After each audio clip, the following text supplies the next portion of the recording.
Dear students, मैं आपके लिए लाया हूँ एंशियंट हिस्ट्री में सिंधु घाटी की सभ्यता, इंडस वैली सिविलाइजेशन।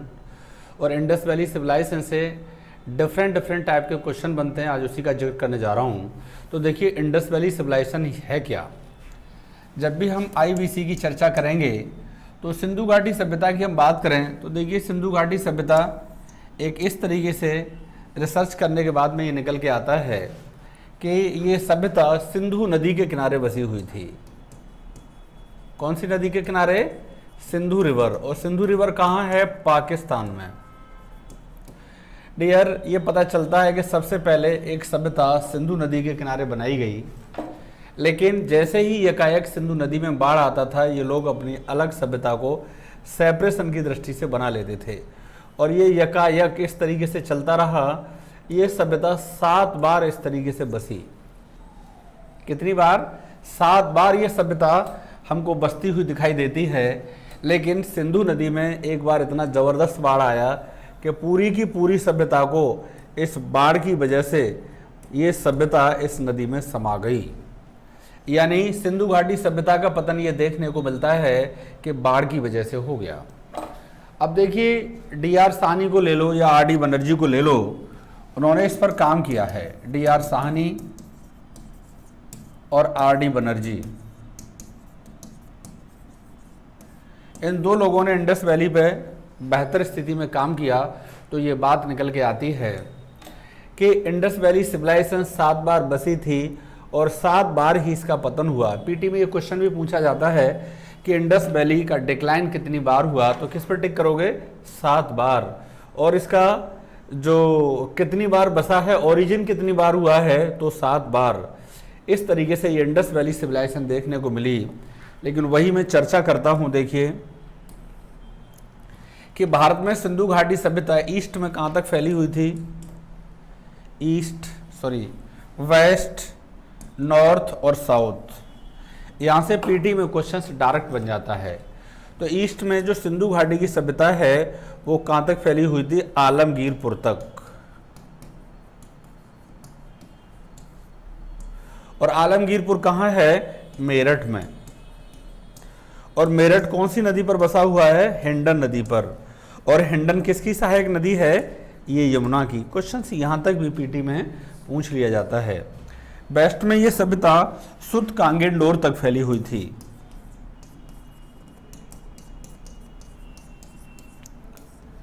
साउथ में ये सभ्यता दैमाबाद तक फैला हुआ था। और नॉर्थ में ये सभ्यता मांडा तक फैला हुआ था। और मांडा कहाँ है? जम्मू कश्मीर में। डियर स्टूडेंट्स, इस तरीके से हम देखते हैं कि सिंधु घाटी की सभ्यता भारत में इस तरीके से ये फैली हुई थी।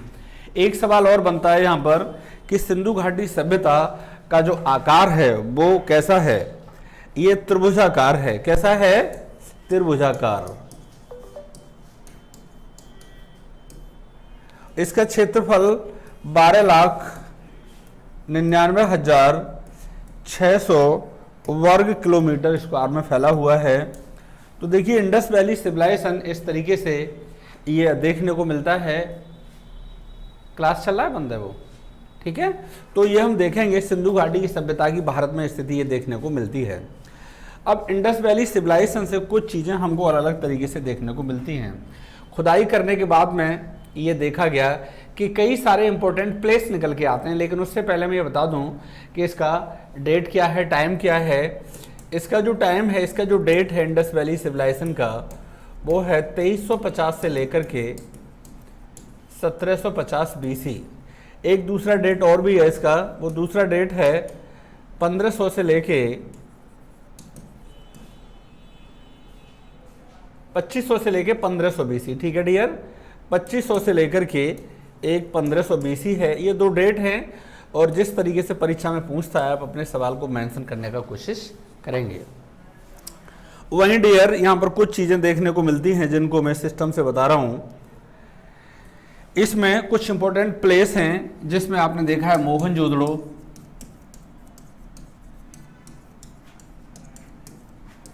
अक्सर कर यहाँ से क्वेश्चंस पूछा जाता है। मोहनजोदड़ो सिंधु नदी पर है। कौन सी नदी पर? सिंधु नदी पर। एक फॉर्मूला है मोशी, ये याद कर लेना। और देखिए मोहनजोदड़ो से एक डांस करती हुई महिला की मूर्ति मिली है। ये फैक्ट में कई बार क्वेश्चन पूछा गया है, जो कि कांसे का बना हुआ है। किसका? कांसे का बना हुआ है।